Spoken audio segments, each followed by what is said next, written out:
Andrew Tate is melting down, and it's all thanks to Coffeezilla. You're a After digging into Tate's shady crypto dealings, Coffeezilla uncovered some damning findings, and Tate is furious at him. I don't give a fuck about your video. I don't respect your journalism. Tate, once a fan, has flipped, leaking Coffeezilla's email and rallying his followers to spam him with insults. But that's just the start. We're breaking down how Coffeezilla exposed Tate's questionable moves, like the daddy coin, and Tate's embarrassing reactions. And we'll be finding out the answer to the question of whether Tate is innocent or is this just another scam? So here's how it all started. Coffeezilla began looking into Andrew Tate, and things got intense really fast. In case you've been living under a rock and don't know, Andrew Tate is a former kickboxer turned internet star who's famous for his alpha male attitude and some pretty wild opinions. Traffic's going this way. The traffic stopped. Traffic. She comes out. Instead of just turning right and going on her way, she comes and just crashes into this car. And I sat there and I thought, how are women? He's also facing serious allegations of human trafficking and has recently jumped into promoting cryptocurrencies, claiming they can make people rich. Now, Coffeezilla is known for being a trustworthy investigator who exposes financial scams and dodgy crypto schemes. He's built a solid reputation for revealing the truth about sketchy money-making online, making him a problem for anyone trying to pull a fast one. He famously exposed Logan Paul for his crypto zoo scam, showing just how serious he is about holding people accountable. However, their feud isn't new. Coffeezilla called out Tate for his get-rich-quick schemes in 2022 before. But first, let's talk about their recent beef. So what happened was, Coffeezilla started digging into Tate's crypto promotions. As he looked deeper, he found some troubling things that led to Tate's meltdown. Tate, who used to admire Coffeezilla, one recent hit video came out by a guy called Coffeezilla, who I actually kind of respected and thought had a brain, but whatever. I want to debate him. I want to talk to that guy. Turned on him, leaking his email and telling his followers to send Coffeezilla insulting messages. And Tate's followers showed their alpha sides with some poetic emails to Coffeezilla. I won't be reading them, but you can read what they said for yourself. But what was the email Coffeezilla wrote to Tate that made him snap? You'd think it'd be some pretty hurtful stuff, right? Well, Coffeezilla said in his email to Tate, "Hey Andrew, I'm reaching out for a comment, as I have a story about your crypto endorsements coming out. Please respond in 48 hours to ensure I can get your answer in the video for context. Last year, you said you do not endorse shitcoins. You've also claimed you do not have anything to do with any crypto. What changed? How much were you and your brother paid to promote about $Roost coin? Are you aware the $Roost coin you and your brother promoted has been hacked to the detriment of holders? How much were you and your brother paid to promote/talk about Venom blockchain? How much were you paid to talk about Modana? Were you or your brother paid by or affiliated with RNT and Daddycoin? You've said, SEC come for me, there's no SEC in Romania, we're scammers. Now you say you're trying to get TRW token regulated under SEC law. What changed? Are you planning to sell to US investors?" And Tate Loving replied, "Hi DNG, Dollar Daddy to the moon. I mean, talk about dodging the questions." This exchange really set the stage for their ongoing feud, raising even more eyebrows about Tate's crypto dealings. After this, Tate released a video,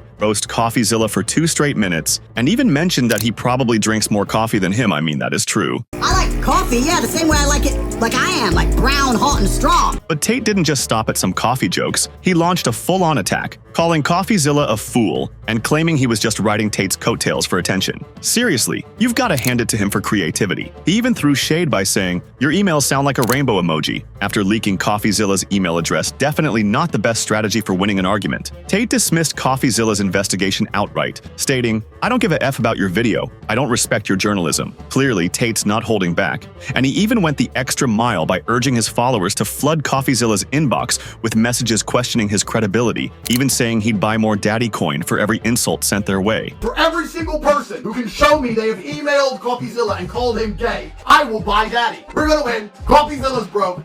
Don't with Tate, I'm built different. That's my statement. I guess that's his idea of proving a point. In response, Coffeezilla fired back with a video titled, "Andrew Tate is having a meltdown, and it's my fault," where he laid out the inconsistencies in Tate's claims about crypto. He highlighted how Tate, who has previously slammed shitcoins and warned people about the risks of crypto scams, was now heavily involved in promoting some questionable projects himself. I mean, there aren't any lies to that. He even said it himself in an interview. Crypto is the only scenario I can think of where you can make a whole bunch of money while benefiting society zero.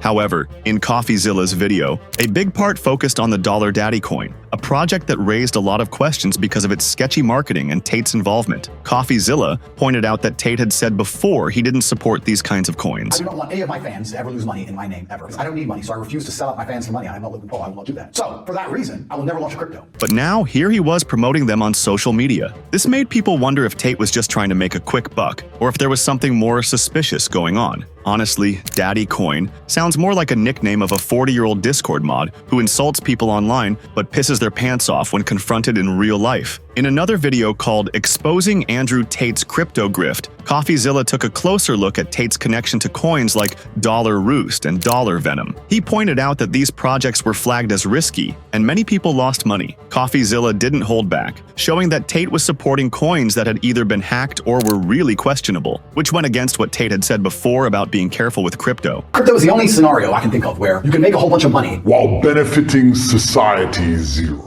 It's like Tate was playing hot potato with other people's money, except he kept the potato, called it a life lesson, and said, "You've just been hustled, bro." Coffeezilla also talked about some of Tate's wild statements, like when Tate said, SEC, come for me. I'm in Romania. There's no SEC in Romania. We're scammers.